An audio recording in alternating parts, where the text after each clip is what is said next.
फल चारु भक्षण उमाशुतं शोक विनाशकारकं नमामि विघ्नेश्वर पाद पंकजं।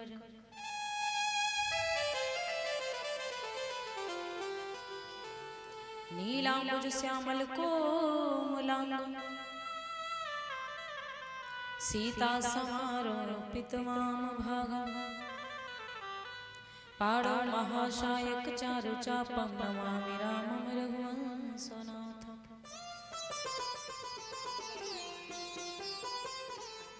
कर्पूर गौरं करुणावतारं संसार सारं भुजगेन्द्रहारं सदा वसन्तं हृदयारविन्दे भवं भवानी सहितं नमामि।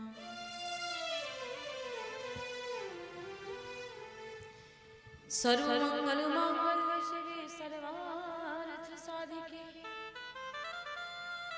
शरण्ये त्र्यंबके गौरी नारायणी नमस्तुते। या कुन्देन्दु तुषारहार धवला या शुभ्रवस्त्रावृता या वीणावर्दण्डमण्डितकरा या श्वेत पद्मासना या ब्रह्माच्युत शंकर प्रभृति विदेवै सदा वन्दिता सा मां पातु सरस्वती भगवती निशेषजाड्यापहा।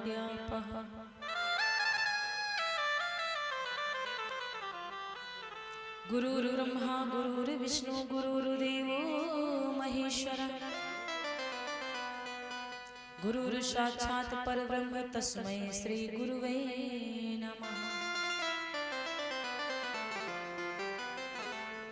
लक्ष्मीनाथ समारंभा नाथयाम मध्यमा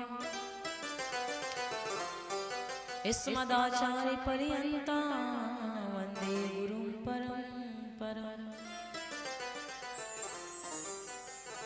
बोले व्यास भगवान की जय, श्री सरस्वती माता की जय, कात्यायनी माता की जय, दुर्गे माता की जय, हनुमान जी महाराज की जय, उमापति महादेव की जय।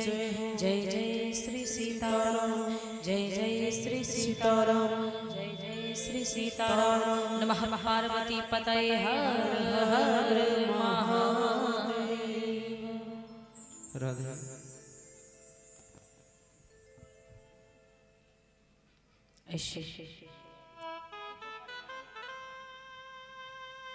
जगत माता भगवती के चरण कमलों को हृदय में धारण करते हुए जिसके प्रताप से वाणी में गद्य और पद्य नृत्य किया करते हैं, लक्ष्मी उस ध्यान करने वाले के हाथों पर सदैव खिला करती है और श्री हनुमान जी महाराज जी के चरणों में प्रणाम, श्री सरस्वती माता जी के चरणों में प्रणाम। अपने आप को समर्पित करते हुए गुरु भगवान जी के चरणों में कोटि कोटि नमन वंदन अभिनंदन प्रणाम। सती सावित्री अनुसुईया के पचनों का स्मरण करने वाली हमारी आदरणीय माता बहनें आई हैं। आप सभी माताओं बहनों को सादर जय श्री राम, जय श्री कृष्ण। मर्यादा पुरुषोत्तम भगवान श्री राम राजा दशरथ के पचनों का स्मरण करने वाले हमारे भैया लोग आए हुए, सभी भक्त आए हुए, आप सभी भैया लोगों को सादर जय श्री राम, जय श्री कृष्ण। सिया राम मैं सब जाग जानी, करम प्रणाम जोरी जुग पानी। और आज आपके ग्राम श्री नगरामपुर में कथा का प्रथम दिवस है, सो सभी भैया लोगों ने मिलकर बड़ी सुंदर व्यवस्था करी है, जो कमेटी में सभी भैया लोग सम्मिलित हैं। और सारे कमेटी वाले भैया लोगों के लिए जोरदार तालियां आप लोग बजा दीजिए। जो दूर दराज के भक्त आए हुए हैं, ग्रामवासी आए हुए हैं, क्षेत्रवासी आए हुए हैं, आप लोग उनके लिए जोरदार तालियों का आशीर्वाद देंगे। आज बहुत ही सुंदर पावन गाथा श्री रामचरितमानस भगवान की कथा श्रवण करेंगे आप सब लोग। आज प्रथम दिवस की गाथा है, सप्त दिवसीय श्री राम कथा 7 दिन की। सो आप लोग ज़्यादा से ज़्यादा संख्या में आएंगे, भगवान की गाथा को श्रवण करेंगे, अपने जीवन को धन्य बनाएंगे। आइए सबसे पहले हम प्रभु जी का भजन करेंगे, तदुपरांत फिर भगवान की कथा की तरफ चलेंगे। अगर भगवान की कृपा हो जाए, उनकी दया दृष्टि हमारे ऊपर हो जाए तो हमारे सारे कष्ट समाप्त हो जाते हैं। लेकिन उन लोगों के समाप्त होते हैं जिनको भगवान के ऊपर पूर्ण विश्वास है। उन लोगों के कभी नहीं समाप्त होते जिनको भगवान के ऊपर विश्वास नहीं है। इसीलिए हम लोग भगवान का भजन यदि करेंगे तो हृदय से, भले हम गा ना पाए साथ में, लेकिन तालियां जरूर बजा लेंगे। और जो भजनों के शब्दों को आप लोग समझिएगा तो दिल में उतारिएगा और कहिएगा, प्रभु यदि आपकी प्रेम भरी नजर हमारे ऊपर हो जाए तो हमारा कल्याण ही हो जाएगा। वैसे बड़ी बड़ी भगवान की कृपा है आप सब लोगों के ऊपर कि हर वर्ष भगवान की गाथा आप सब लोग करवाते हैं, और जिनके ऊपर बड़ी भगवान की कृपा होती है वही हर वर्ष कथा करवाते हैं, और जिनके ऊपर उनसे ज्यादा कृपा होती है वही हर वर्ष कथा को श्रवण कर पाते हैं, सुन पाते हैं। आइए सब लोग गाएंगे।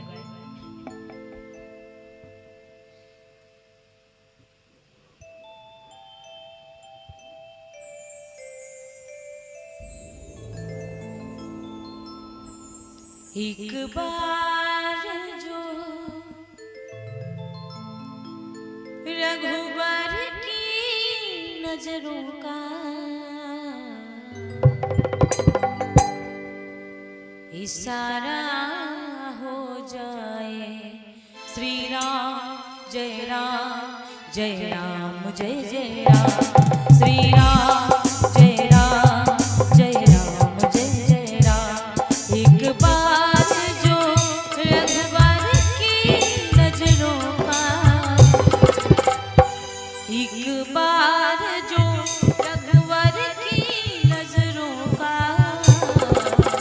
इशारा हो जाए, श्री राम जय राम जय राम जय जय राम, श्री राम जय राम जय राम जय जय राम, श्री राम जय राम जय राम जय जय राम, श्री राम जय राम जय राम जय जय राम, श्री राम जय राम जय राम जय जय राम।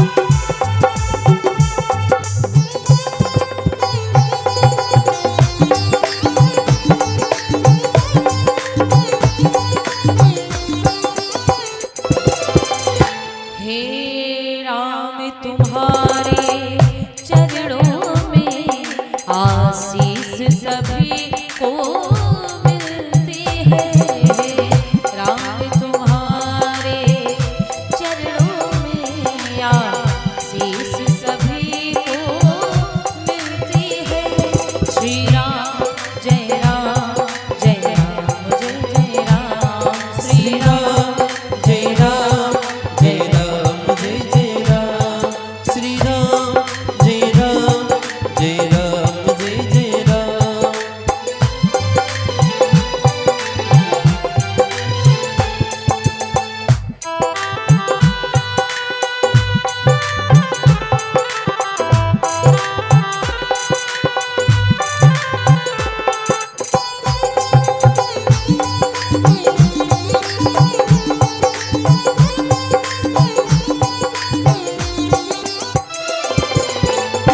हे राम तुम्हारे चरणों में आशीष सभी को मिलती है, यह धूल तुम्हारी मिल जाए, यह धूल तुम्हारी मिल जाए, जीवन का इशारा हो जाए, तेरी लगन में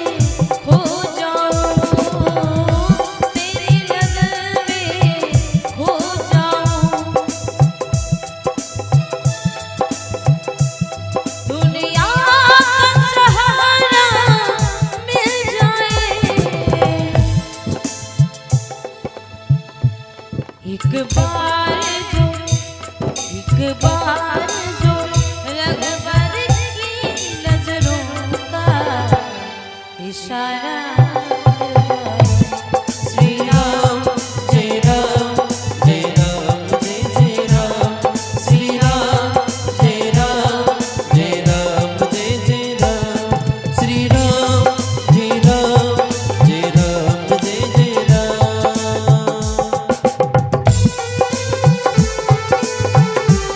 भाई सीधे हाथ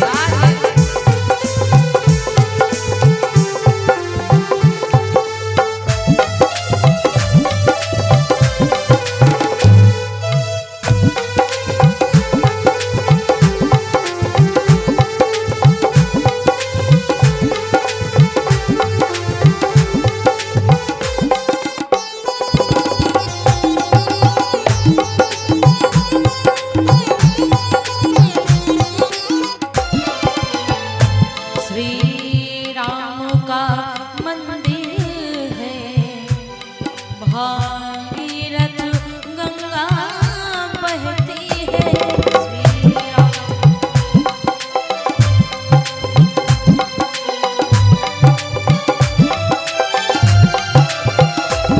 श्री राम जय राम जय राम जय जय राम श्री राम जय राम जय राम जय जय राम श्री राम का मंदिर है भागीरथ गंगा बहती है सब लोग यहाँ पर तरते हैं सब लोग यहाँ पर तरते हैं भव पार सभी का हो जाए तेरी लगन में खो जाओ तेरी लगन में खो जाओ दुनिया से किनारा हो जाए बार जो रघुबर की नजरों का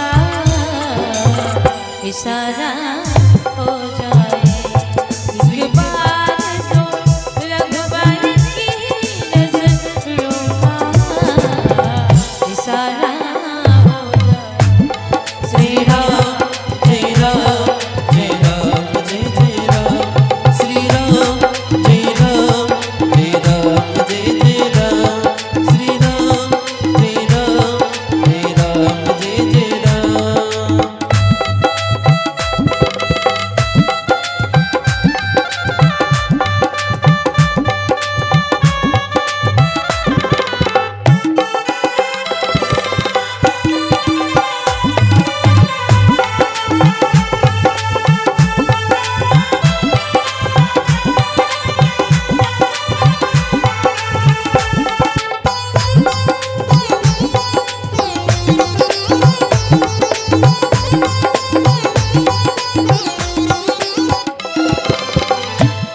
सरकार तुम्हारी महफिल में तकदीर बनाई जाती है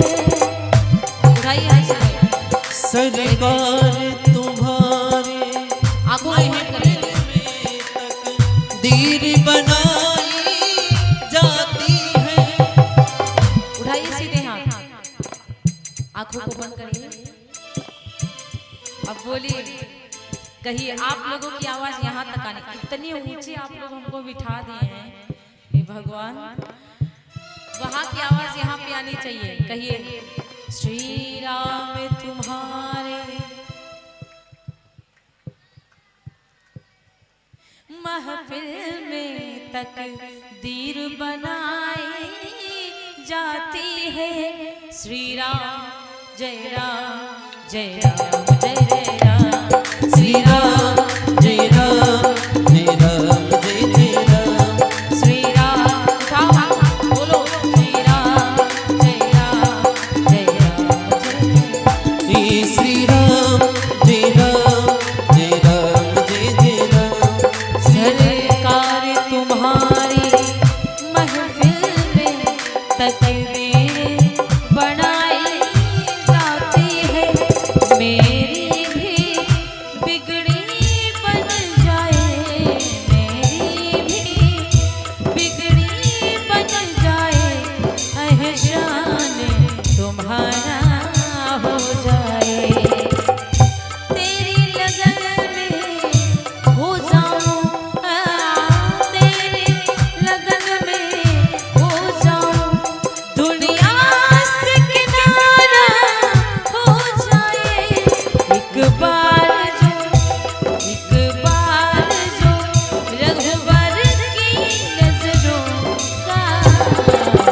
सारा हो जाए।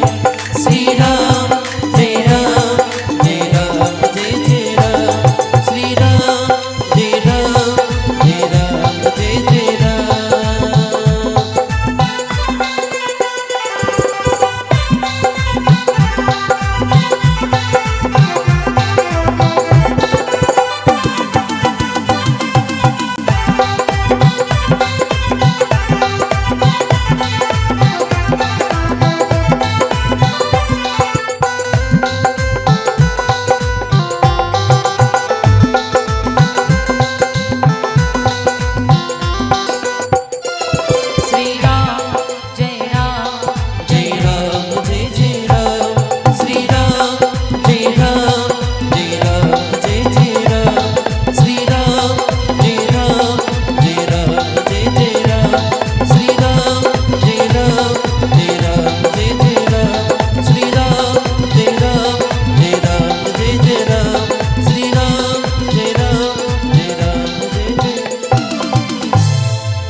उमापति महादेव की जय हो। सवरिया सेठ की जय हो। आदि शक्ति जगदम्बा मैया की जय हो। एक बार जो रघुवर की नजरों का इशारा हो जाए, भगवान राम जी के अगर इशारे हो जाए, उनकी कृपा हो जाए, तो हम सबका जीवन धन्य बन जाएगा। कहा जाता है कि कथा को चाहे जितनी बार सुनो कभी कम नहीं पड़ती है। आजकल के जमाने में लोग ना कहावतों में कह देते कि मैंने राम कथा तो कई बार सुनी है, और ये भी कह देंगे कि मैंने भागवत जी भी कई बार सुनी है। लेकिन ये कथाओं को तो गिनते हैं कि मैंने इतनी बार कथा सुनी, इतनी बार भागवत सुनी, लेकिन ये पापों को कभी नहीं गिनते कि मैं दिन में कितने पाप करता हूँ। अपने पाप दिन में कई कर रहे हैं वो नहीं गिना जाता है। कथाओं को कभी गिनना नहीं चाहिए कि हमने इतनी कथा सुन लिया।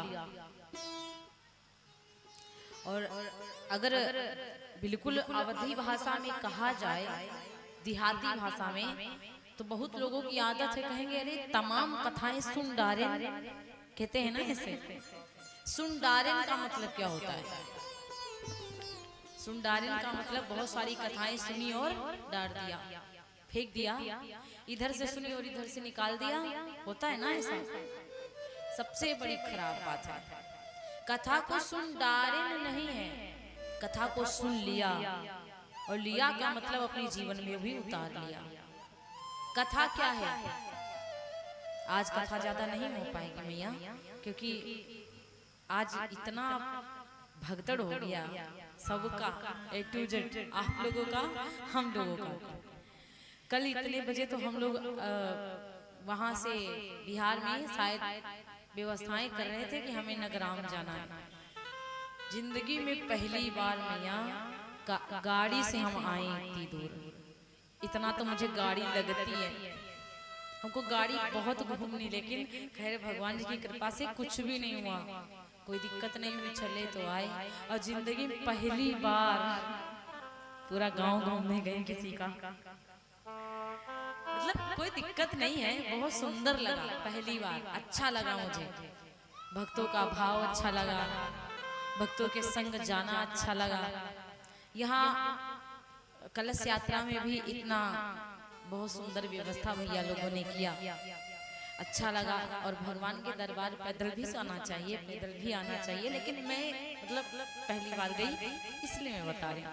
बाकी आप लोग तो बड़े भाग्यशाली हैं, हर वर्ष इसी तरह जाते हैं ना, और इतने लोगों का संग भी बड़ी कृपा से मिलता है, भगवान की बड़ी कृपा से ही मिलता है ना इतने लोगों का संग। या तो जिसके यहाँ विवाह शादी होता है तब इतने लोगों का संग मिलता है, वो भी गाँव वालों का नहीं, ज्यादातर रिश्तेदारों का। इतने पूरे गांव वाले कहाँ पास में आकर बैठ पाएंगे, कहाँ बातें हो पाएंगी, लेकिन भगवान की कृपा है, भगवान की कथा में, कलश यात्रा में सारा गांव एक ठौर हो जाता है, साथ हो जाता है। सबसे बड़ी कृपा है, क्योंकि साथ रहना ही सबसे सुंदर बात है, संग रहना ही बड़ी सुंदर बात, क्योंकि जीवन का कोई भरोसा नहीं है कि कब कौन चला जाए। एक कथा भागवत शादी विवाह मंगल यही सब होता है जो हम लोग एक दूसरे से मिल पा रहे हैं। वरना आजकल के ज़माने में तो पहले का ज़माना भी और था, आज का ज़माना भी, और पहले के ज़माने में भी काम हुआ करता था, लेकिन आज के ज़माने में उससे कई गुना काम लग रहा है, बढ़ गया। उस तरह से काम नहीं है, देखा जाए तो उस तरह पहले वाला काम नहीं, लेकिन फिर भी आजकल इतना लोग बिजी रहते हैं कि उनको टाइम नहीं मिलता, फुर्सत नहीं मिलती। कथा क्या है? कथा क्या है? जो हमारे दशा को और दिशा को बदल डाले, वो होती है कथा। कोई कोई कहता है क्या था पहले, उसको कहते हैं कथा। ये भी बात ठीक है, पहले क्या था वो बातें यदि आज सुनाई जाए तो उसको कहते हैं कथा, लेकिन असली बात कथा क्या है? भगवान की ही कथा होती है, भगवान की ही कथा होती है, कोई इंसान की नहीं होती है। इंसान की कथा नहीं, करतूत बोल देते हैं कि हाँ आपकी करतूतें ठीक नहीं है, आपके कार्य ठीक नहीं है, लेकिन कथा तो बिल्कुल अलग है महाराज। कथा जो हमारी दशा को भी ठीक करती है, दिशा। अच्छा, दशा क्या? जो कथाओं को बहुत ज्यादा सुनते हैं, कथाओं को सुनने को मिलता है हमें, तो हमारी दशा ठीक होने लगती है। दशा कैसे? हमको पुण्य प्राप्त होता है, और दिखता नहीं है, तुरंत नहीं दिखता है।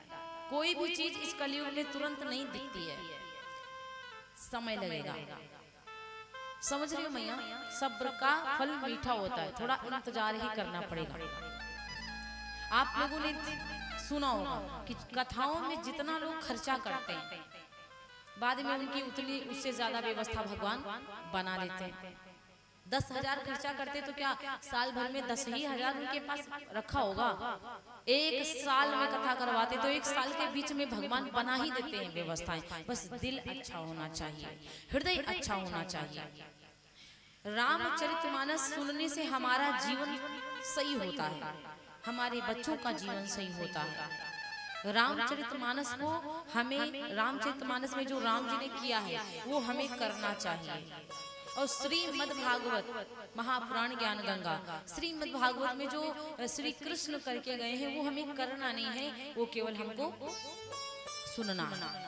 क्योंकि कृष्ण जी अपनी उंगली के ऊपर 7 कोस का पहाड़ गोवर्धन उठा लिया। आजकल कोई 2 किलो का बांट उठा पाएगा इस पर? किसी से उठेगा? नहीं उठेगा ना। तो कृष्ण जो किए वो आप कर नहीं सकते, लेकिन राम जी जो किए वो बिल्कुल आप कर सकते हैं। राम जी ने क्या किया? प्रातः काल उठ कर रघुनाथा, माता पिता गुरु ना वही माथा। प्रातः काल उठते थे, अपने माता पिता गुरु भगवान को प्रणाम करते थे। हर बच्चा कर सकता, हर माता कर सकती, हर पुरुष कर सकते, हर नारी कर सकती, क्यों मैया? तो राम जी जो किए हैं वो हमें करना है, और कृष्ण जी जो किए हैं वो हमें सुनना है। राम जी की कथा सुनोगे तो हमारा आगे का जीवन सही होगा, और श्री कृष्ण जी की कथा सुनोगे तो हमें मुक्ति प्रदान होगी। दोनों कथाएं हमको कुछ सिखाती हैं। राम कथा सिखाती है कि हमको जीना कैसे है, और भागवत जी सिखाती है कि हमको मरना कैसे है। अब आप लोगों ने भागवत भी सुनी है, राम कथा भी सुनी होगी। अच्छा, भागवत मरना कैसे है, क्यों सिखाती, कैसे सिखाती, इसका प्रमाण क्या है? सबसे बड़े प्रमाण है श्री परीक्षित जी महाराज। जब परीक्षित जी को 7वें दिन सर्प डसने का श्राप दिया बाबा जी ने, जब मृतक सर्प परीक्षित जी ने लोमस ऋषि के गले में डाल दिया, सुनी थी ना कथा आप लोगों ने पिछली बार? मरा हुआ सांप बाबा जी के गले में परीक्षित जी डाले जब उनके मुकुट पे कलयुग सवार था। तो परीक्षित जी को श्राप दिया कि 7वें दिन यही तक्षक जा करके तुमको डसेगा। और ये बात जब परीक्षित जी को श्राप मिल गया तो वही बाबा जी बताने गए, पछताने लगे, क्योंकि उनके पिता जो थे ना, उन्होंने कहा श्राप देके तुमने ठीक नहीं किया। उस समय उनके ऊपर कलयुग सवार हो गया था गलती से, और धर्मात्मा है परीक्षित राजा, लेकिन तुमने श्राप दे दिया। यदि धर्मात्मा राजा अच्छा इंसान समाप्त हो जाएगा तो कथा भागवत जो करवा रहा है, जो यज्ञ करवा रहा है, ये सब कौन करवाएगा? अरे कम से कम उन लोगों को देख करके कई और लोग करवाते हैं, करवाते कि नहीं करवाते? तो इस प्रकार से कहा जाता है कि अब परीक्षित जी को पता चला कि हम 7वें दिन मर जाएंगे, पता चला ना।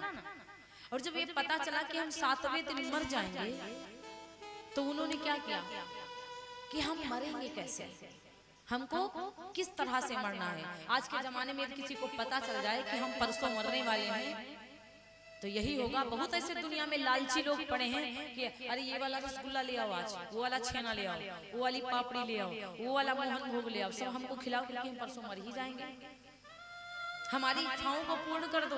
बहुत तो ऐसे लोग हैं कि अपनी सोना चांदी दुनियादारी, ये जमीन वो जमीन, हर चीज को पूर्ण करके मरना चाहता है इंसान। और ये सब अधूरी चीजें हैं, ये सब कभी पूर्ण नहीं होगा, इच्छाएं कभी नहीं समाप्त होती हैं। अगर मरना है, परीक्षित जी ने विचार किया तो 7 दिन में हमको मुक्त होकर के जाना है। और संत के गले में मैंने सर्प डाला, अपमान कर दिया तो बहुत बड़ा पाप लगा। मरने के बाद क्या वहां पे हमको मुक्ति मिलेगी? हमको दंड मिलेगा। इसलिए 7 दिन में हमें मरना कैसे है ये परीक्षित जी जानने के लिए कहां पहुंचे? गंगा के किनारे। तब श्री सुखदेव जी महाराज ने पूरी कथा श्रीमद् भागवत सुनाई और उनको बताया, शिक्षा दिया कि हमें जीव जंतुओं को भोजन देना चाहिए।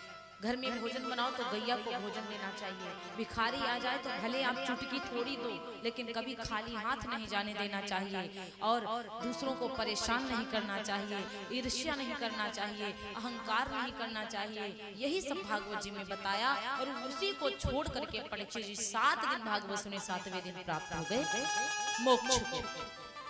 तो भागवत जी हमको मरना सिखाती है और मुक्ति पाना सिखाती हैं कि कैसे हमको मुक्ति प्रदान होगी। और राम जी की कथा रामचरितमानस हमको जीना सिखाती है कि हमें किस तरह से जीना है। सबसे पहले हम लोग बाल्याकांड में रहते हैं। आज से हमने रामचरितमानस कथा श्रवण करवाई, मतलब किया, प्रारंभ करी तो बाल्याकांड से 7 कांड हमारे रामचरितमानस में। सबसे लास्ट कांड उत्तर कांड पड़ता है, जो जीवन के सारे उत्तर लास्ट वाले कांड में मिलेंगे। तो बाल्याकांड हमको किस प्रकार जीना सिखाता है? बाल्याकांड में श्री दशरथ जी महाराज के कोई भी पुत्र नहीं था, तो उनके गुरु जी ने शिक्षा दिया कि कभी चिंता ना करो, क्योंकि बहुत सुंदर बात किसी ने लिखा है कि चिंता है चिता से भी बड़ी, कि चिंता है बड़ी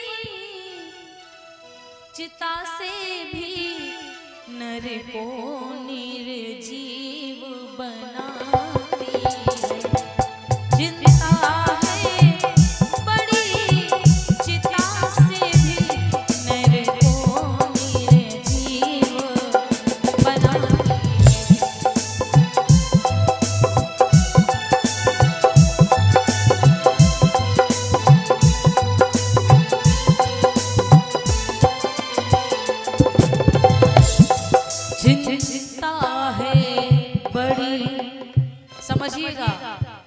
चिंता है बड़ी चिता से भी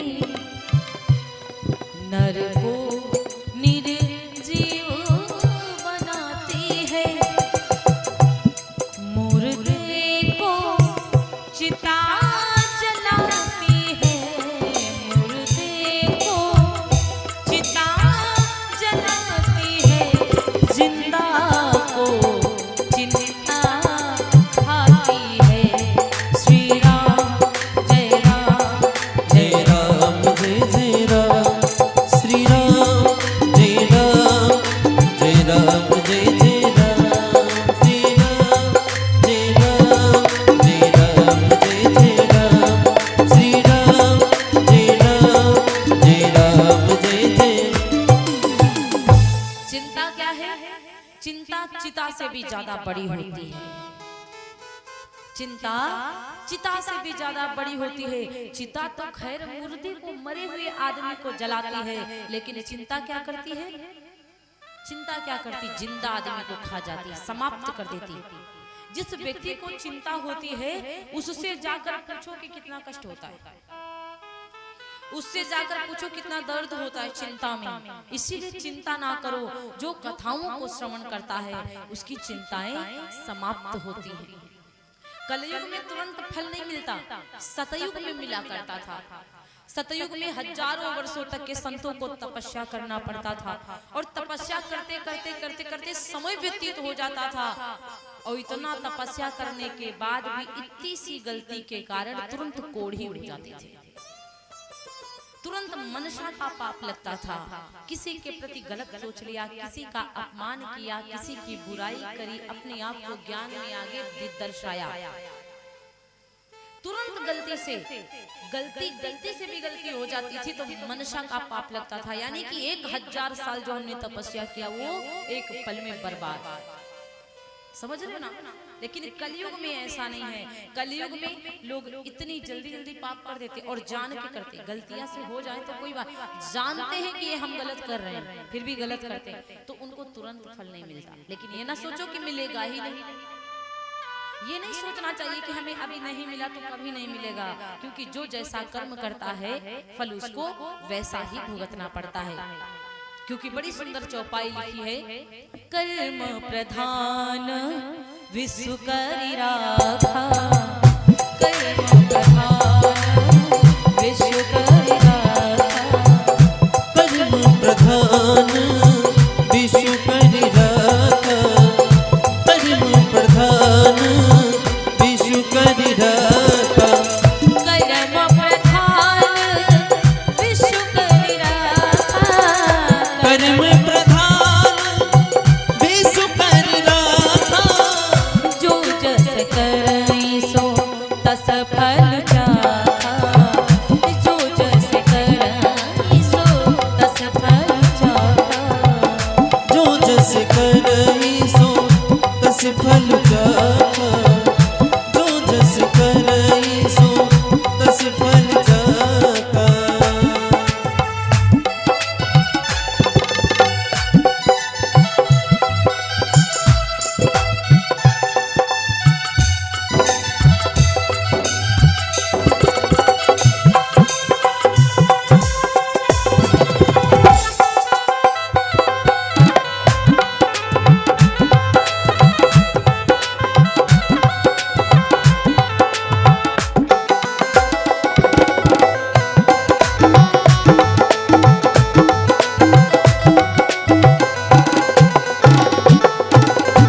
कहा जाता है कर्म प्रधान विश्व करि राखा, जो जस करई सो तस फल चाखा। कर्म प्रधान है, जैसा जो करता है उसको उसी प्रकार फल की प्राप्ति होती है। जो जैसा कर्म करेगा। रामचरितमानस में महाराज कर्म की बहुत बातें हैं। कर्म कांड की जितनी भी बातें हैं वो याज्ञवल्क्य जी महाराज श्री भरद्वाज जी महाराज जी से बता रहे हैं कि कर्म अच्छा करो, कर्म अच्छा करो। श्री रामचरितमानस किसने लिखा आप लोग बताओ?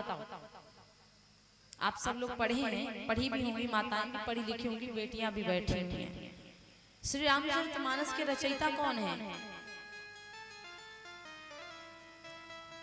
क्या बात है भाई, पता होगा ना सबको? हाँ ते से बोलो ना, बोलिए ना ते से। पूज्यपाद गोस्वामी तुलसीदास जी महाराज है ना, याद आ गया, भुला गए थे थोड़ा। हाँ, पूज्यपाद गोस्वामी तुलसीदास जी महाराज ने रामचरितमानस लिखी है। जो कृपा पहले क्या होता था, तुलसी तुलसी सब कहें और तुलसी बन की घास, जब कृपा भई रघुबीर की तो बन गए तुलसीदास। अच्छा, जब भगवान की बड़ी कृपा हुई तो अब क्या नाम कहते हैं उनको? पूज्यपाद गोस्वामी तुलसीदास जी महाराज। इतना बड़ा नाम। जब भगवान की उनके ऊपर कृपा हुई, कहा जाता है कि गोस्वामी तुलसीदास जी महाराज अपनी पत्नी को बहुत प्रेम करते थे और अपनी पत्नी रत्नावली को इतना प्रेम करते थे कि कभी भगवान का ना भजन करते थे, ना उनको कभी किसी चीज से लेना देना था, ना कोई मतलब था। बस पत्नी, जब से विवाह हो गया तब से पत्नी पत्नी पत्नी, चारों तरफ पत्नी। पंखा चल नहीं रहा है।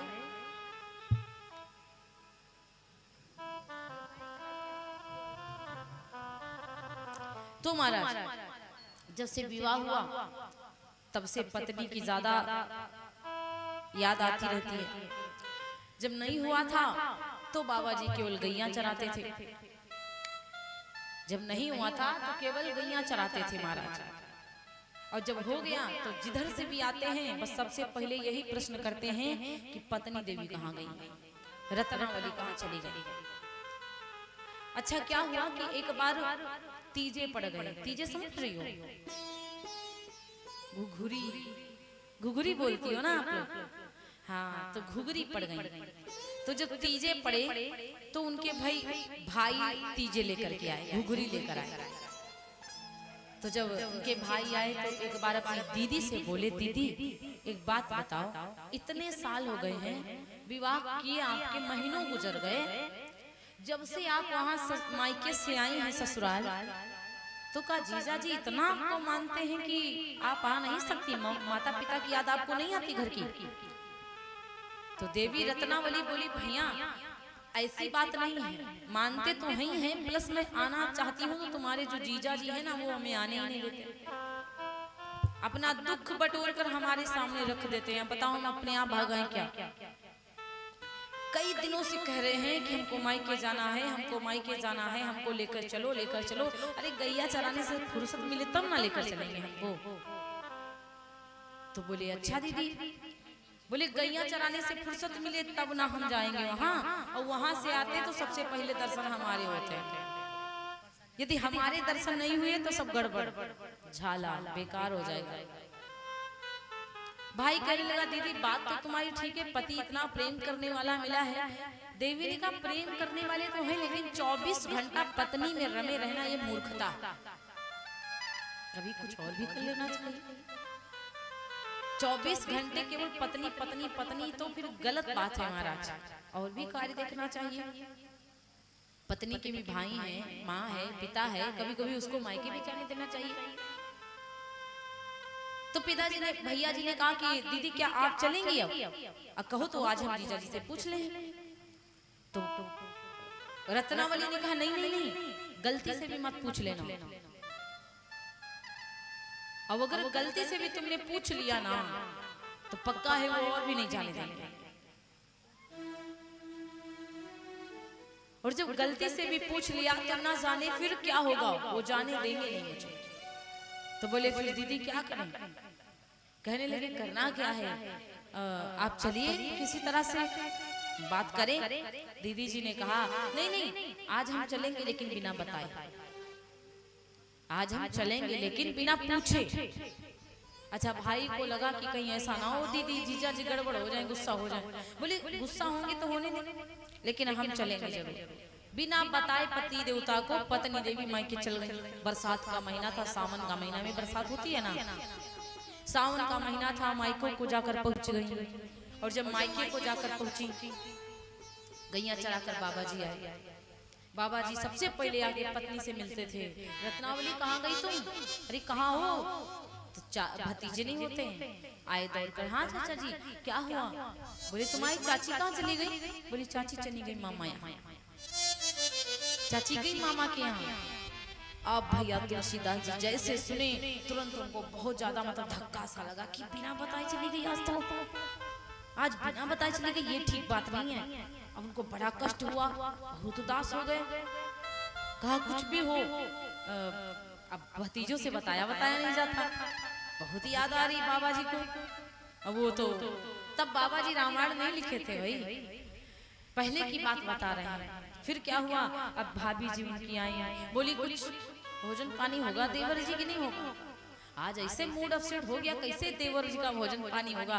देवर जी तो उधर साइड में लगा लिए कुंडी, चुपचाप विश्राम कर रहे हैं। रात्रि के 12 बजे, और जब रात्रि के 12 बजे तुलसीदास जी को अब यही चिंता सताए कि बिना बताए तो काहे गई, हमको अभी तक के नहीं गई, हमारे बिना पूछे आज तक बिना बताए, कुछ तो गड़बड़ है। आज इसी चिंता में राजा बाबा तुलसीदास जी रतिये के 12 बजे उठे बिस्तर से बाहर निकल गए। पानी झिमझिम रिमझिम रिमझिम बरस रहा है और बाबा जी पत्नी को ढूंढने निकल लिए। और भैया कहा जाता है चलते चलते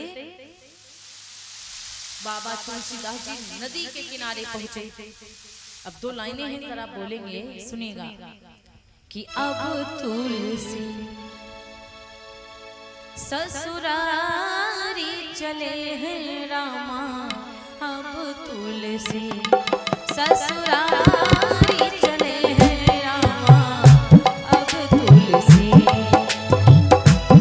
ससुरारी चले हैं रामा, अब तुलसी ससुरारी चले हैं रामा, अब तुलसी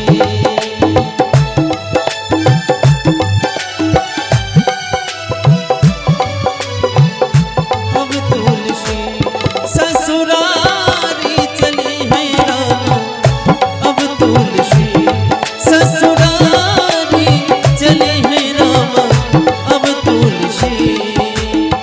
और पता है बाबा तुलसीदास जी रात्रि में ससुराल को चल दी। और जब चलते चलते बाबा तुलसी जी नदी के किनारे पहुंचे तो देखा क्या, लग्गी भी लगा दो तो पार नहीं पाओगे, इतनी गहरी नदी, वहां पे लाश बह रही है। बाबा जी को लगा शायद कोई नाव चल रही है, बाबा जी को लगा शायद कोई नाव चल रही है, इसलिए बाबा जी ने लाश पे बैठ लिया और बैठ करके लाश पे पार उतर गए और अपनी पत्नी के यहाँ पहुंचे। और पत्नी को देखा, जानती थी कि वो अटारी पे लेटती है। विचार कर रहे हम कैसे चढ़े अटारी पे, अजगर लटक रहा था, टंगा था, बाहर नीचे लटक रहा था। और तुलसीदास जी अजगर को पकड़ करके चुपचाप चढ़ गए अटारी पे। दरवाजा खुला था, रानी जी को जगाया, तुरंत माथे में हाथ लगाया, देवी रानी जगी और कहा, रे रत्नावली तुम मुझे छोड़कर चली आई अकेले। रत्नावली ने कहा, तुम इतनी रात में कैसे आए इस तरह के बरसात में? तो तुलसीदास जी ने कहा, एक बार बता के आती तो क्या बिगड़ जाता, अरे एक बार बोल के आती तो क्या, किस लिए चली आई? तब रत्नावली को बड़ा क्रोध आया। रत्नावली ने कहा, मूर्ख पति हो तो। रत्नावली ने कहा, सुनो, लाज नयावत आपको दौरिया हूँ साथ, धिक धिक ऐसे प्रेम को आह कहूँ नाथ। धिक्कार है ऐसे प्रेम को, मैं क्या बताऊं, शर्म नहीं आती आपको? रात में साथ ही साथ पीछे पीछे दौड़ के चले आए। अस्थि चरणों में देह मम तारे ऐसी प्रीत,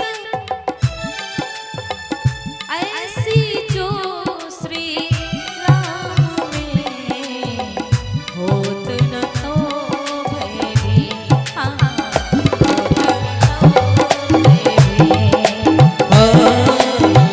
होत न तो भय भी।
ये शरीर जो हमारा है ना, ये जो मेरा शरीर, अस्थियों से प्यार करते हो तो अरे तुमको प्रेम ही करना है तो आप भगवान से करो।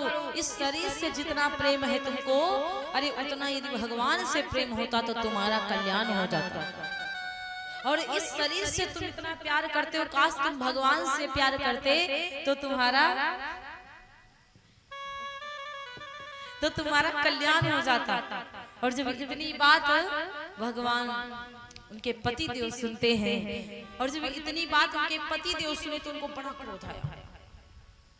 अपने ऊपर क्रोध आया, पत्नी के ऊपर नहीं आया, अपने खुद के ऊपर क्रोध आया कि सत्य कह रही है देवी, अगर जितना हम इसके शरीर से प्रेम करते हैं, इतनी सुंदरता से प्रेम करते हैं, खुद के शरीर से प्रेम करते हैं, यदि उतना हम प्रेम भगवान से कर लें तो हमारा जीवन धन्य हो जाएगा।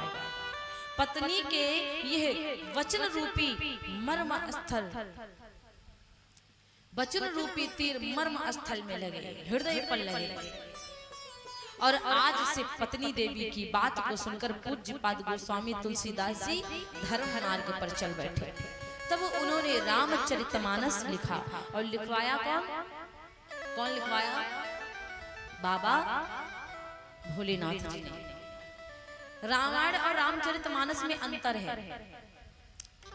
रामायण में रामचरितमानस में अंतर। रामायण वो वाल्मीकि जी ने लिखा जो संस्कृत में लिखा, उसी का हिंदी जो लिखा है उसको कहते हैं श्री रामचरितमानस।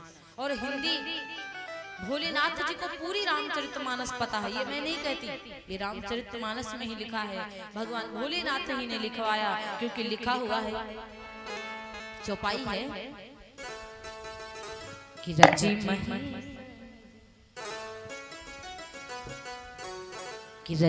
महेश निज, निज माने अपना, मानस राखा, मानस राखा, पाई सुसमहु सिवासन भाखा। रची महेश निज मानस राखा, मानस राखा, पाई सुसमहु सिवासन भाखा। रची महेश निज मानस राखा, मानस राखा, पाई सुसमहु सिवासन भाखा।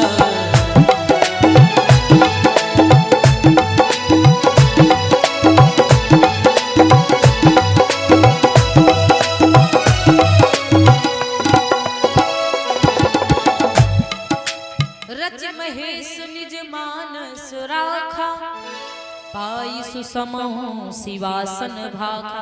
रच करके भगवान भोलेनाथ ने रखा था, और पाई सुसमो मतलब सुंदर समय, सुंदर समय देख करके भगवान भोलेनाथ भाखा, भाखा का मतलब कहा, पूरी रामचरितमानस गाया।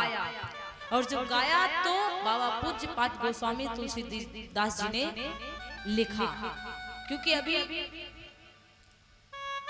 ज्यादा समय नहीं हुआ, रामचरितमानस बाद में लिखी गई और रामायण पहले लिखी गई थी। और फिर समझ लो कि तुलसीदास जी को प्रसाद दिया है, और कभी किसको कहा? तुलसीदास जी को। शंभु प्रसाद सुमति है तुलसी, शंभु प्रसाद,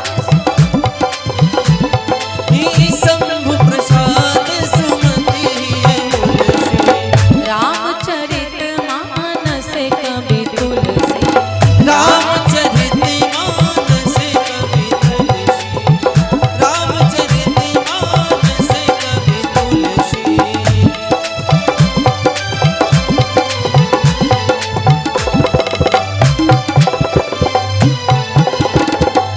शंभु प्रसाद सुमित ही हलसी, और रामचरित मानस कवि तुलसी।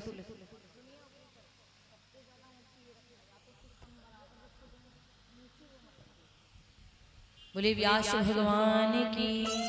तो महाराज कहा जाता है कि अब इस प्रकार से बाबा जी ने प्रसाद, समझो प्रसाद रूप में इनको कथा गाई, सुनाई, और तब बाबा श्री गोस्वामी तुलसीदास जी ने रामचरितमानस लिखा।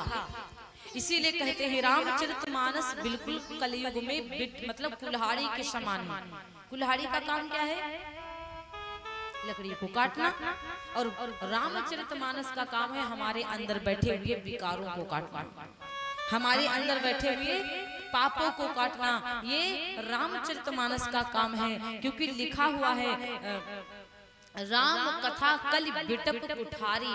बिटप माने होता है पेड़, कुल्हाड़ी माने होता है कुठारी माने होता है कुल्हाड़ी। और भोलेनाथ जी कहते हैं सादर सुन गिरिराज कुमारी। पार्वती जी से कहते गिरिराज यानी कि हिमांचल जी की बिटिया, आप सुनो रामचरितमानस। रामचरितमानस क्या है? राम कथा सुंदर कर तारी। कर माने हाथ, तारी माने ताली। राम कथा हाथों की वो सुंदर ताली है कि संशय बिहग उड़ान हारी। संशय माने शंका, बिहग माने पक्षी, उड़ाने माने शंका के पक्षी रामचरितमानस उड़ाती है। अब हमारे अंदर भीतर जो बैठे शंका के पक्षी हैं, रामचरितमानस सुन करके भाव जागृत होगा, प्रेम जागृत होगा और हमारी सर्विसिंग हो जाएगी। सबकी सर्विसिंग हो जाएगी राम जी की कथा श्रवण करके। अच्छा, सर्विसिंग कैसे होती? जैसे मोटरसाइकिल जो भैया लोग चलाते हैं, कार चलाते हैं, जब तक धीरे धीरे चलती रहती फिर वो सर्विसिंग करने वाली हो जाती है। सुना तो होगा ना आप लोगों ने, आपके पति देव कहते होंगे कि गाड़ी सर्विस करवाने जाना है। तो सर्विसिंग किस लिए करवाते हैं कि जो कचरा जमा हुआ है, जो धूल मिट्टी जम गई है, वो बिल्कुल साफ हो जाएगी और साफ बढ़िया तेल पड़ जाएगा उसमें, है ना? इसलिए सर्विसिंग होती। तो उसी प्रकार साल भर में भाई से झगड़ा हो गया हो, या बहन से झगड़ा हो गया हो, दीदी से झगड़ा हो गया, या देवरानी जेठानी में या सास बहू में झगड़ा हो गया हो, तो रामचरितमानस पूरी सर्विसिंग करती है और रामचरितमानस सुनाती है, सिखाती है कि बहू से प्रेम से बोलो सासू जी, और बहुरिया को सिखाती कि बहू जी सासू जी की बात मानो। और भाइयों में प्रेम होना चाहिए, ना कि झगड़ा। झगड़ा करना ठीक भी नहीं है। झगड़ा करोगे तो अपना वो ठीक है, आप अपना बनाओ, तुम अपना बनाओ, बनाने के लिए किसी के लिए मना ही नहीं है, लेकिन झगड़ा करना ठीक नहीं है। यदि हमारी छत के ऊपर अनाज सूख रहा हो, पक्षी आकर के चुगने लग जाए, तो कैसे आप पक्षियों को उड़ाओगे? बताओ, पक्षियों को कैसे उड़ाओगे? हाँ, कभी गेहूं वगैरह कभी सुखाई नहीं हो क्या? सुखाई हो? अगर पक्षी आ जाए तो उड़ाओगी कैसे? हे भगवान, इतने धन्य हो आप लोग तो। अरे कोई भी पक्षी आता है, यदि ज्यादा उसमें चुगने लग जाए या खेत ही में चले जाओ, अब इधर भले ही ना होता हो पहले के जमाने में, और उधर सीतापुर साइड चले जाओ तो बाजरा होता है, तो जिस ज्यादा पक्षी आते तो ताड़ी बजा के उड़ाते कि नहीं उड़ाते? अब पक्षी को डंडा लेकर उड़ाओगे क्या? अरे भगवान, इतना तो पता होना चाहिए। ऐसा तो है नहीं कि तो हम लोग ताड़ी बजा करके पक्षियों को उड़ाते। इसलिए रामचरितमानस ऐसी है, ऐसी कथा है कि हमारे सर के ऊपर जो 5 प्रकार के पक्षी बैठे हैं, कौन कौन से? लालच, काम, क्रोध, मद, लोभ, लालच, मत्सर। मत्सर माने ईर्ष्या। भाई ये 5 पक्षी उड़ाने में राम कथा हमारी सहायता करती है। इसीलिए राम कथा को श्रवण करना चाहिए। राम कथा हमारे जीवन को धन्य बनाती है, हमारे पापों को समाप्त करती है। इसलिए राम जी की कथा को सुनना चाहिए, और राम कथा हमको जीना सिखाती है। इसीलिए राम कथा को सुनना चाहिए। और राम कथा सुनोगे तो हमारे जीवन में जो आगे दिन आने वाले हैं वो सब अच्छे हो जाएंगे। बोले व्यास भगवान की जय, सवरिया सेठ की जय, उमापति महादेव की जय हो। तो इस प्रकार से हमको भगवान की कथा को श्रवण करना चाहिए। जो अच्छा मैंने बताया था कथा क्या है?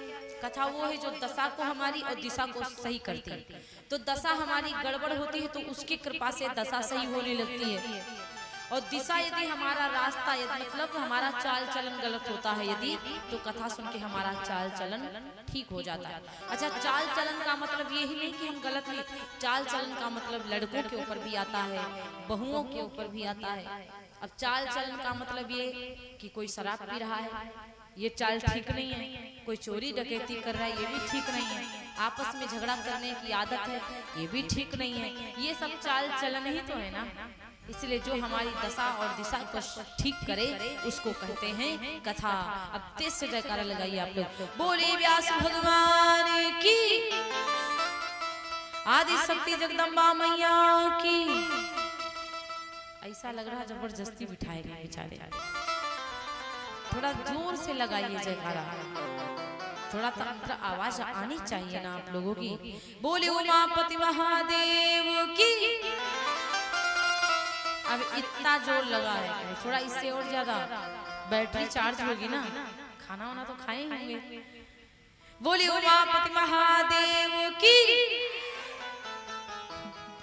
सवरिया सेठ की जय। सच कहते हैं संग ले जाएगा ना दौलत और खजाने को। कौन लेके जाएगा? कि संग ले जाएगा ना दौलत और खजाने को, जिंदगी तुझको। बढ़िया, साथ में जरा ताली बजाओ। जिंदगी तुझको ऐसे बजाना है, फिर से कहेंगे, ठीक है? फिर से बजाइएगा, पीछे भैया आप लोग भी। जिंदगी तुझको मिली है राम गुण गाने को, जिंदगी तुझको मिली है राम गुण गाने को। संग ले जाएगा ना दौलत और खजाने को, संग ले जाएगा दौलत न खजाने को। जिंदगी तुझको मिली है राम गुण गाने को, जिंदगी तुझको मिली है राम गुण गाने को।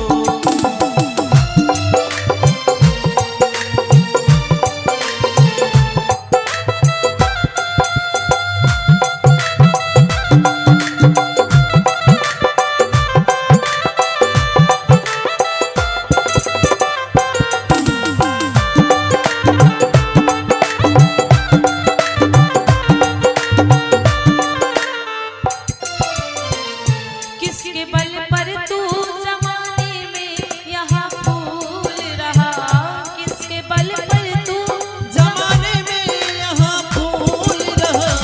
माया के पद में श्री राम को तू भूल रहा, माया के पद में श्री राम को तू भूल रहा।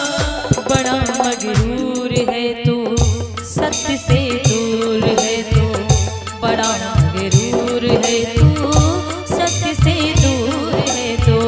सत्य में आया ही नहीं, बड़ा मगरूर है तू, सत्य से दूर है तू, बड़ा मगरूर है तू, सत्य से दूर है तू। जग में आया ही नहीं तू केवल धन कमाने को, जग में आया ही नहीं केवल धन कमाने को।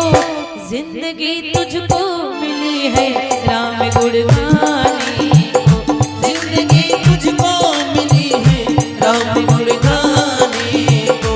जिंदगी तुझको मिली है राम गुण गाने को।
रिश्ते बहुत हैं लेकिन कोई खास नहीं है। रिश्ते बहुत हैं लेकिन कोई खास नहीं है, सब दूर ही दूर है, कोई पास नहीं है। मुश्किल की घड़ी में एक एक को आजमा के देख लिया, मुश्किल की घड़ी में एक एक को आजमा के देख लिया, मुझे तेरे अलावा अब किसी और पर विश्वास भी नहीं है। मुश्किल घड़ी में सब दूर ही होंगे, किसी को मौका ही नहीं मिलेगा आपसे मुलाकातें करने का। मुश्किल घड़ी में कोई साथ नहीं दे पाया, एक बार नहीं आ पाया तो खुशहाली में तो सब लाइन लगा के खड़े रहते हैं। इसीलिए कहते हैं कोई तेरा ही नहीं किसके तो भरोसे पर है, जिंदगी एक किराए का तेरा घर है, जिंदगी एक किराए का तेरा घर है, इसीलिए ध्यान कर तू, इसीलिए ध्यान कर तू, नहीं अभिमान कर तू, इसीलिए ध्यान कर तू, नहीं अभिमान कर तू। प्रभु का नाम ले, प्रभु का नाम ले तू भव से तर जाने को, प्रभु का ध्यान ले तू भव से तर जाने को। जिंदगी तुझको मिली है राम गुण गाने को, जिंदगी तुझको मिली है राम गुण गाने को, जिंदगी तुझको मिली है राम गुण गाने को। सैकड़ों गर्जमंद मिलते हैं महाराज, सैकड़ों गर्जमंद मिलते हैं, काम के लोभ चंद मिलते हैं, सैकड़ों गर्जमंद मिलते हैं, काम के लोभ चंद मिलते हैं, और जब मुसीबत में हम होते हैं तो अपने ही अपनों के ही दरवाजे बंद मिलते हैं। गर्जिले भी मिलेंगे, मोही भी मिलेंगे, समय आएगा तो सबके दरवाजा बंद भी मिलेंगे।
उमापति महादेव की जय हो। सवरिया सेठ की जय हो। जय जय श्री सीताराम, जय जय श्री सीताराम। बोले उमापति महादेव की जय हो। इस प्रकार से ये जीवन केवल कमाने खाने के ही नहीं मिला है, इस जीवन में भगवान का भजन भी किया जाए, भगवान के लिए भी खर्चा किया जाए। दुनिया के लिए खर्चा करते लेकिन प्रभु के लिए खर्चा करने में डर लगता है।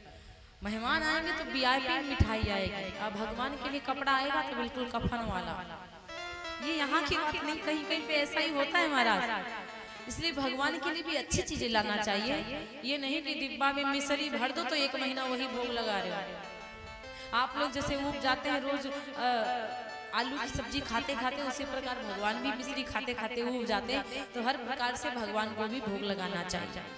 आइए एक माता रानी जी का भजन होगा, उसके बाद में आरती होगी। और परीक्षित जी आप व्यवस्था कर लीजिए आगे, क्योंकि हम लोग भी बहुत थके हुए हैं। कल के चले चले अभी एक सेकंड का भी आराम नहीं मिला है, समझ लो।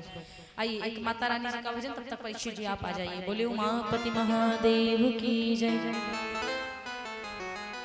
माता रानी का सुंदर सा भजन। लास्ट अंतरा होगा तो इशारा कर देंगे, तो बिल्कुल आ जाइएगा, ठीक है ना, रुकना ना पड़े। कि मां शारदा भवानी बैठी है देखो कैसे। तालियों को बजाइएगा, ठीक है ना। माँ शारदा भवानी बैठी है देखो कैसे,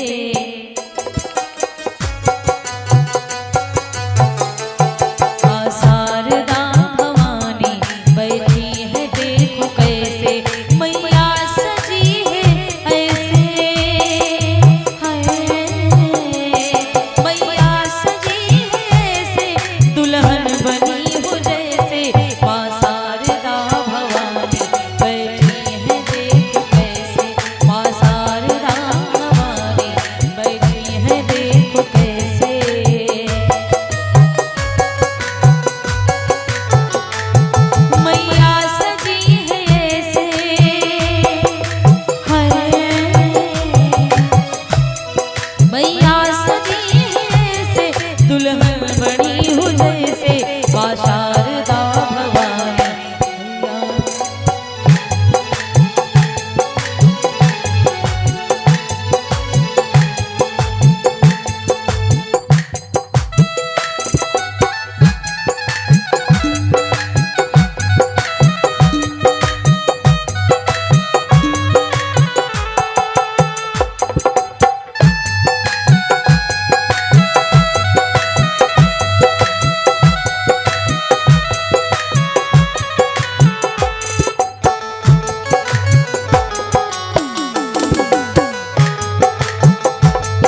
बोले उमापति महादेव की जय। खड़ी हो जाइए आप लोग। सीताराम सीताराम सीता सीताराम सीताराम सीताराम सीता सीताराम सीताराम सीताराम सीता सीताराम सीताराम सीताराम सीता सीताराम सीताराम सीताराम सीता सीताराम सीताराम सीताराम सीता सीताराम। भैया पंखा बंद कर दो। सीताराम सीताराम सीता सीताराम सीताराम सीताराम सीता सीताराम सीताराम सीताराम सीता सीताराम सीताराम सीताराम सीता सीताराम। सिया राम सिया राम सिया बोल राधे श्याम राधे श्याम राधे बोल राधे बोल। सीताराम सीताराम सीता सीताराम सीताराम सीताराम सीता सीताराम सीताराम सीताराम सीता सीताराम सीताराम सीताराम सीता सीताराम सीताराम सीताराम सीता सीताराम सीताराम सीताराम सीता सीताराम। बोले व्यास भगवान की जय। सवरिया सेठ की जय। उमापति महादेव की जय। जय हो।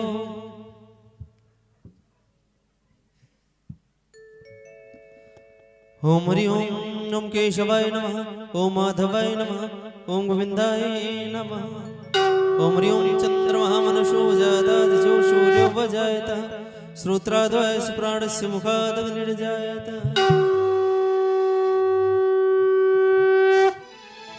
सिया रघुवर जी की आरती शुभ आरती कीजिए।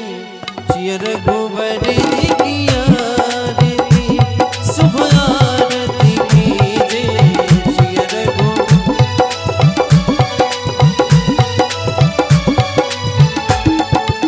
सिया रघुवर जी की आरती शुभ आरती कीजिए। सिया रघुवर जी की आरती शुभ आरती कीजिए।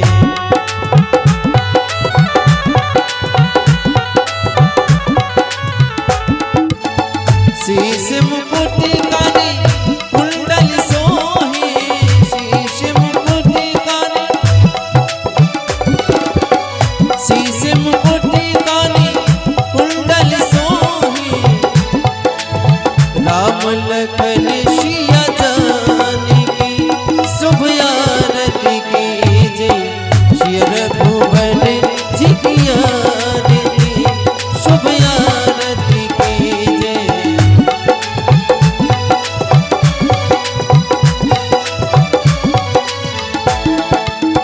मोरी मुकुट माथे पर सोहे। मोरी मुकुट मोरी मुकुट माथे पर सोहे। राधा सहित घनश्याम की शुभ आरती कीजिए। सिया रघुवर जी की आरती शुभ आरती कीजिए। सिया रघुवर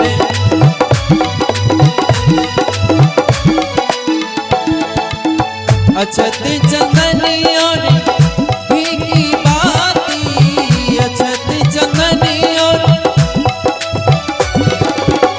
उमा सहित महादेव की शुभ आरती कीजिए।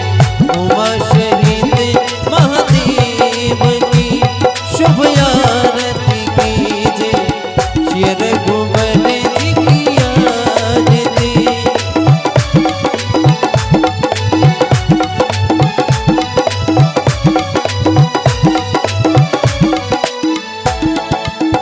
मम दुख हरणी मंगल करे।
रामदेव कुल देवता रामदेव मातु पिता गुरुदेव की शुभ आरती कीजिए मातु पिता गुरुदेव की शुभ आरती कीजिए श्री रघुवर जी की आरती शुभ आरती कीजिए श्री रघुवर जी की आरती शुभ आरती कीजिए श्री रघुवर जी की आरती शुभ आरती कीजिए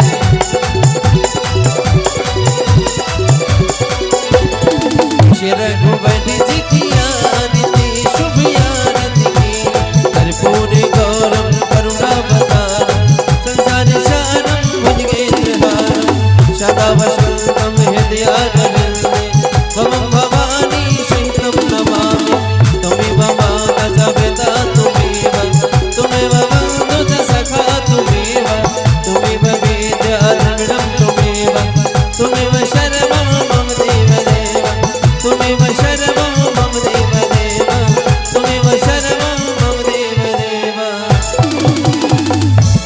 बोले राघवेंद्र सरकार की ग्राम देवता की हनुमान जी महाराज की आज के आनंद की आए भक्तों की।